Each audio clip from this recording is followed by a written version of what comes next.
Governor ప్రభుత్వ ఏర్పాటుకు పిలవడం లేదు, ముందుకెళ్లే దారి కనపడడం లేదు. ఇంకోవైపు తనను తొక్కేయడానికి డిఎంకే ఏడీఎంకే కలిసిపోతాయా అన్న అనుమానాలు కూడా ఉన్నాయి. ఇలాంటి పరిస్థితుల్లో విజయ్ ఏం చేస్తాడు? దీనికోసం the Thalapathy master stroke Vijay ready చేశాడు. తమిళ రాజకీయాల్లో ప్రస్తుతం తలపతి తీసుకున్నటువంటి నిర్ణయం పెను సంచలనంగా మారింది. రాజకీయాల్లో తొలి అడుగులోనే అత్యంత దూకుడుగా వ్యవహరిస్తున్న విజయ్ ప్రత్యర్థులకు ముచ్చెమటలు పట్టించే ప్లాన్ సిద్ధం చేశారు. అదే తన వర్గం ఎమ్మెల్యేల రాజీనామా. మూకుమ్మడిగా తన పార్టీ ఎమ్మెల్యేలతో రాజీనామా చేయించడం. అదే ఇప్పుడు తలపతి వేసినటువంటి అసలు వ్యూహం. తమిళనాడు పొలిటికల్ గ్రౌండ్ మరింత వేడెక్కుతోంది. అసెంబ్లీ ఎన్నికల ఫలితాల్లో ఏ పార్టీకి స్పష్టమైన మెజారిటీ రాకపోవడంతో అక్కడ రాజకీయ సంక్షోభం ఏర్పడింది. అతిపెద్ద రాజకీయ పార్టీగా అవతరించిన తమిళిగా వెట్రి కజగంను ప్రభుత్వ ఏర్పాటుకు ఆహ్వానించాలంటూ ఆ పార్టీ టీవీకే శాసనసభాపక్ష నేత, పార్టీ అధినేత టీవీకే విజయ్ ఇప్పటికే గవర్నర్ను కలిశారు. 2 సార్లు గవర్నర్ను కలిసి తనను ప్రభుత్వ ఏర్పాటుకు ఆహ్వానించాలంటూ విజ్ఞప్తి చేశారు. అయితే గవర్నర్ రాజేంద్ర ఆర్లేకర్ మాత్రం విజయ్కు మద్దతిస్తున్న ఎమ్మెల్యేల జాబితా తీసుకురమ్మని చెప్తున్నారు. ఈ పీఠముడి ఇలాగే కొనసాగుతున్న సమయంలోనే బద్ధ శత్రువులైనటువంటి డిఎంకే ఏఐడిఎంకే చేతులు కలుపుతాయని, తమ చేతుల్లో ఉన్నటువంటి అధికారాన్ని, దాదాపుగా 50 ఏళ్లుగా తమ చేతుల్లో ఉన్న అధికారాన్ని మూడో పక్షానికి దక్కకుండా చేయాలని ప్లాన్ చేస్తున్నాయన్నటువంటి ఒక ప్రచారం జరుగుతుంది. ఒకవేళ అదే జరిగితే తనను నిలువరించడానికి డిఎంకే ఏఐడిఎంకే కనుక కలిసిపోతే కనుక దానిని అడ్డుకోవడానికి విజయ్ ఓ పెద్ద బాంబును సిద్ధం చేస్తున్నట్లుగా ఆ పార్టీ వర్గాల్లో ప్రచారం జరుగుతోంది. అదే మూకుమ్మడి ఎమ్మెల్యేల రాజీనామా. అదే విజయ్కి సంబంధించినటువంటి ప్లాన్ బిగా ప్రచారం జరుగుతోంది.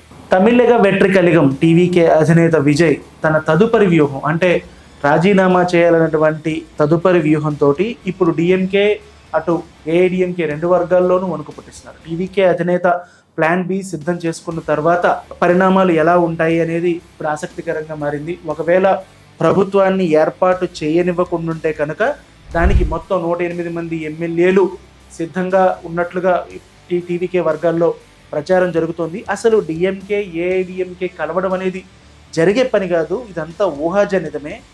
ఒకవేళ ఇలాంటి జరిగితే కనుక దానికి కూడా సిద్ధంగా ఉన్నట్లుగా అర్థమవుతుంది. ఇది ఎంతవరకు జరుగుతుందో తెలియదు, కానీ ఆ 2 పార్టీలను కలవకుండా నిలవరించడానికి కానీ, లేకపోతే ఇతరత్ర తనను ప్రభుత్వ ఏర్పాటుకు పిలవాలనేటువంటి ఒత్తిడి పెంచడానికి కానీ ఈ రాజీనామాల విషయాన్ని విజయ్ బయటికి తీసుకొచ్చినట్లుగా కూడా భావించి ఉండొచ్చు. అంతేకాకుండా తనకు న్యాయంగా దక్కాల్సినటువంటి అవకాశాన్ని రాకుండా చేశారు అనే విషయాన్ని ప్రజలకు వివరించడానికి కూడా ఇదొక వేదికగా ఆయన భావిస్తూ ఉండొచ్చు.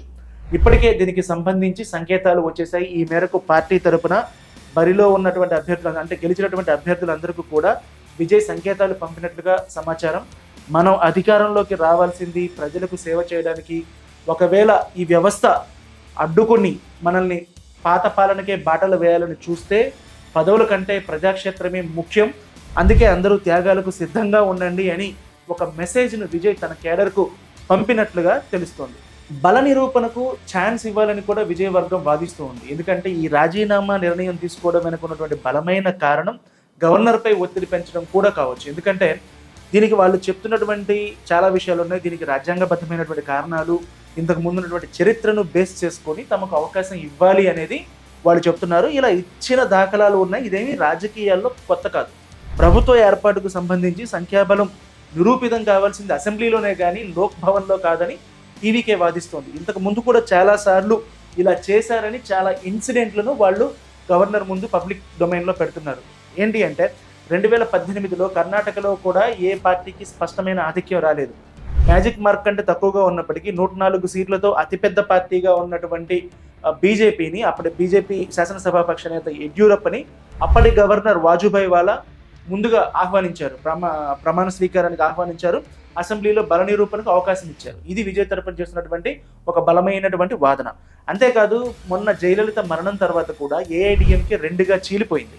అప్పట్లో శశికళ వర్గం, అలాగే శశికళ వర్గం నుంచి పళనిస్వామి, పన్నీర్ సెల్వం వర్గం, ఇలా రకరకాలుగా చీలిపోయిన తరుణంలో గవర్నర్ అప్పుడు పళనిస్వామికి అవకాశం ఇచ్చారు. అసలు నిజంగా పళనిస్వామికి అంత మెజారిటీ ఉందా లేదా ఎక్కడా చూడలేదు. నేరుగా అసెంబ్లీలో ఫ్లోర్ టెస్ట్ ద్వారానే పళనిస్వామి తన బలాన్ని నిరూపించుకున్నారు. అందుకే రాజ్భవన్లో కాదు అసెంబ్లీలోనే బలం తేలాలి అనే విషయాన్ని వీళ్ళు ఇక్కడ బలంగా వాదిస్తున్నారు. ఇక్కడ అసెంబ్లీలో మాత్రమే కాదు, లోక్సభలో కూడా ఇది జరిగింది. 96లో వాజ్పేయి ప్రభుత్వానికి స్పష్టమైన మెజారిటీ రాకపోయినప్పటికీ అప్పటి రాష్ట్రపతి శంకర్ దయాళ్ శర్మ ఆయన్ను ప్రధానిగా ప్రమాణ స్వీకారం చేసేందుకు ఆహ్వానించారు. అయితే వాజ్పేయి లోక్సభలో బల నిరూపణ చేసుకోలేకపోయారు, అది వేరే విషయం. ప్రస్తుతం టీవీకి చేస్తున్నటువంటి వాదనలు ఇవే. ఇంతకుముందు చాలా ఇన్సిడెంట్లు జరిగాయి. అతిపెద్ద పార్టీగా అవతరించిన తరుణంలో నాకు 118 మంది ఎమ్మెల్యేలు సంతకాలు కావాలి అని గవర్నర్ మెలికి పెట్టడం అన్యాయం అని విజయవర్గం భావిస్తోంది. యడ్యూరప్పకు లేదా అంతకుముందు వాజ్పేయికి లేదా పళనిస్వామికి ఇలా ఇచ్చినట్లే తనకు కూడా అవకాశం ఇవ్వాలని వారు చెప్తూ ఉన్నారు. బల నిరూపణకు అవకాశం ఇస్తే ఇతర పార్టీల నుంచి మద్దతు కూడగట్టుకోవడం, లేదా స్వతంత్రుల నుంచి, లేదా చిన్న చిన్న పార్టీలు ఉన్న ఇప్పటికే కాంగ్రెస్ తనకు మద్దతు ఇస్తానని చెప్తుంది. వీళ్ళందరి నుంచి కూడా బలాన్ని తాను సంపాదించుకోగలుగుతాను అని విజయ్ చెప్తున్నారు. ఒకవేళ కనుక ఈ ఛాన్స్ రాకపోతే ఎమ్మెల్యేల రాజీనామా ద్వారా ఈ వ్యవస్థను ప్రజల్లోకి తీసుకెళ్లి ప్రజల ముందు పెట్టి ప్రజలే తేల్చుకునేలా చేయాలన్నది విజయ్ ప్లాన్.